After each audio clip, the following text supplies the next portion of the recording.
দেখা जो तुझे यार दिल में বাজি গিটার।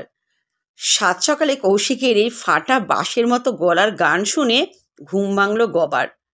বিছানায় উঠে বসে জানালার ধারে ভিড় করে বাইরে উকিঝুঁকি দিতে থাকা নিজের 6 জন সঙ্গীকে আপাদ মস্তক একবার ভালো করে দেখল গবা। তারপর রোজকার মতো একটা দীর্ঘশ্বাস ফেলে মুখে কাঁথা চাপা দিয়ে আবার উল্টে গেল বিছানায়। আশুতোষ পল্লীর এই পুরনো ফ্ল্যাট বাড়িটায় আবার জন ছয়েক ছেলের জীবনের একটাই লক্ষ্য, মেয়ে দেখাও, মেয়ে পটাও। সকাল থেকে এরা একনিষ্ঠ হয়ে লেগে পড়ে কাজে। তবে সাফল্যের হারের হিসাবটা না কষাই ভালো। শুধু অমলই একবার একটা মেয়েকে প্রায় পটিয়ে ফেলেছিল, কিন্তু মাঝপথে হঠাৎ করে মেয়েটি কাঠ বেকার অমলকে ছেড়ে আমেরিকাবাসী ইঞ্জিনিয়ার বিমলের গলায় মালা দিয়ে বসল। আর বাকি সবার প্রেমের আয়ু তো ওই গড়ে 1 থেকে 3 মাস। তবে এই মেশের সবাই এরকম নয়, ব্যতিক্রমও আছে একজন, আর সে হলো আমাদের গবা, অর্থাৎ শ্রীমান গৌরব বটব্যাল। শান্তশিষ্ট ছেলেটার কাছে প্রেম মানে হলো একটা সাধনা, আর প্রেমিকা হলো ওই লক্ষ্মী সরস্বতীর কম্বো প্যাক। কিন্তু দুঃখের বিষয়, ফ্ল্যাটের সামনের রাস্তাটা দিয়ে প্রতিদিন কত মেয়ে আসে যায়, কিন্তু আজ অবধি কাউকে ঠিক মনে ধরল না ওর। এই মেয়েগুলোর কোনোটাকে দেখলেই সেই এলিজাবেথান যুগের রোমান্টিক সনেটিয়ারদের মতো পুজো করতে ইচ্ছে হয় না। ডিং ডং, সবাই তো এখন জানালার ধারে ব্যস্ত। অগত্যা ঘুম ঘুম চোখে উঠে দরজা খুলল গবা। অপর প্রান্তে দাঁড়িয়ে থাকা মানুষটাকে দেখে নিমেষে ঘুম উড়ে গেল ওর। গলা দিয়েও কোনো স্বর বেরোতে চাইল না। আর ঠিক সেই মুহূর্তেই ব্যাকগ্রাউন্ড মিউজিকের মতো রিজুর ফোনটা টেবিলের উপরে বসে গেয়ে উঠল, এক নজর মে ভি প্যার হোতা হে मैंने सुना है। বলছি, আপনাদের বাথরুমে জল আসছে? মেয়েটার দিকে ভ্যাল ভ্যাল করে তাকিয়ে থাকলো গবা। মেয়েটার রূপে এমনই আচ্ছন্ন হয়ে গেছে ও যে তার কথাগুলো যেন ঠিক শুনতে পেল না ও। এক্সকিউজ মি, বলছি বাথরুমে জল আসছে আপনাদের? হ্যাঁ হ্যাঁ হ্যাঁ আসছে, অনেক কষ্টে এবার তোতলিয়ে জবাব দিল গবা। ও, আমারটায় আসছে না, দুঃখী দুঃখী মুখে বলল মেয়েটা। গবার বুকটা কষ্টে মোচড় দিয়ে উঠল। আহারে বেচারি, সাত সকালে বাথরুমে জল না থাকলে যে কি ভয়ানক ব্যাপার তা কি আর আলাদা করে কাউকে বোঝাতে হয়? অ্যাকচুয়ালি আমি না এখানে নতুন, কাউকে চিনি না, প্লিজ একটু এসে দেখবেন কি হয়েছে। গবা কিছু বলার আগেই প্রেমিকার সন্ধানে উন্মুখ তরুণ দল একসাথে এসে হাজির হয়ে গেল দরজার সামনে। অত্যুৎসাহে সবাই সাহায্যের হাত বাড়িয়ে দিতে চায়, কিন্তু সবাইকে এক ঝলক দেখে নিয়ে দরজার একপাশে চুপচাপ দাঁড়িয়ে থাকা গবাকে উদ্দেশ্য করে মেয়েটি বলল, আপনি যাবেন? মেয়েটির প্রস্তাবে গবা শুদ্ধ চমকে উঠল সকলেই। এতগুলো হ্যান্ডসাম ছেলে থাকতে মেয়েটার কিনা শেষমেশ পছন্দ হলো গবাকে। সিরিনের ফ্ল্যাটে বসে চা খেতে খেতে গবা ভাবছিল কি করে সে সিরিনকে বলবে ওর মনের কথা। মেশের সবকটা ছেলেই তো তককে তককে আছে, সবাই শুধু মনে মনে ফোন দিয়েটে চলেছে। বলা যায় না কে কবে ওর সিরিনকে চুরি করে নেয়। সেদিন বাথরুমের কল ঠিক করা সূত্র ধরে গবার সাথে আলাপ সিরিনের। এরপর কি করে কে জানে মেয়েটা এই অল্প দিনই খুব ভালো বন্ধু হয়ে উঠেছে গবার। মেয়েটা খুব ভরসা করে ওকে, যে কোনো কাজে গবার সাহায্য চায়। গবা ভাবে এই হয়তো ভগবানের ইশারা। ওর বিশ্বাস সিরিন ওর মনের কথা জানলে ওকে ফেরাবে না কখনোই। কিন্তু সমস্যা হলো আজ অবধি কখনো কাউকে প্রপোজ করেনি গবা, তাই সে ভেবেই পাচ্ছে না কিভাবে বলবে সিরিনকে। গবার মেশের বন্ধুগুলো তো সব এক একটা যা হিংসুটে, ওদের কাছে সাহায্য চাওয়াই যাবে না। হ্যালো, আরে মশাই, আমি তো আপনার পুরনো কাস্টমার, আপনার কি মনে হয় আমি টাকা দেব না আপনাকে? এভাবে বলছেন কেন? কাল সম্ভব না, প্লিজ পরশু শিওর। আরে মশাই, বোঝার চেষ্টা করুন, আমি খুব সমস্যায় আছি, কাল কিছুতেই পারবো না। বলছি তো, হ্যালো হ্যালো। বিরক্ত মুখে ফোনটা হাতে নিয়ে এই রুমে ঢুকলো সেরিন।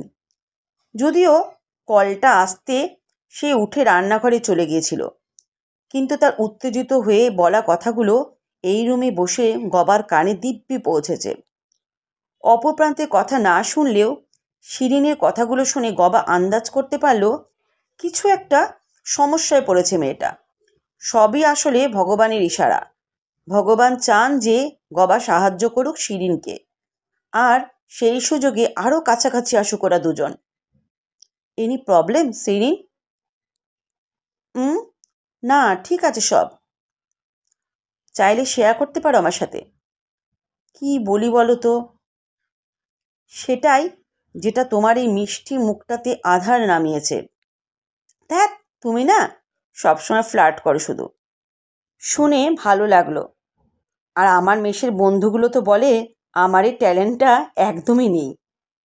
শিরিনকে বলল গবা। ওহ প্লিজ, ওদের কথা ছাড়ো তো। ওরা তোমাকে কোনোদিনও চেনার চেষ্টাই করেনি, শিরিন বলল। গবা জিজ্ঞাসা করলো, আর তুমি? যদি বলি এই কদিনেই এতটা চিনেছি যতটা তুমি নিজেও চেনোনি নিজেকে, শিরিন তাকে জবাব দিল। শিরিনের বলা কথাগুলো যেন কানে নয়, সোজা এসে কিউপিডের তীরের মতো বিঁধে যায় গবার বুকে। অপলক দৃষ্টি দিয়ে ও তাকিয়ে থাকে মেয়েটার দিকে। এ কি সত্যিই মানুষ, নাকি স্বর্গ থেকে নেমে আসা কোনো পরী?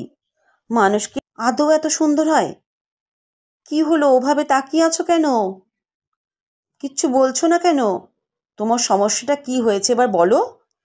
নিজেকে অনেক কষ্টে সামলে নিয়ে জিজ্ঞাসা করে গবা। অ্যাকচুয়ালি আমার বোন হোস্টেলে থাকে। একটু আগে জানলাম ওর শরীরটা বেশ খারাপ সকাল থেকে। এই সন্ধেবেলায় তো ওর কাছে যাওয়া সম্ভব না, তাই কাল গিয়ে ওকে নিয়ে আসবো ভাবছিলাম। কিন্তু কিন্তু কি? জিজ্ঞাসা করলো গবা।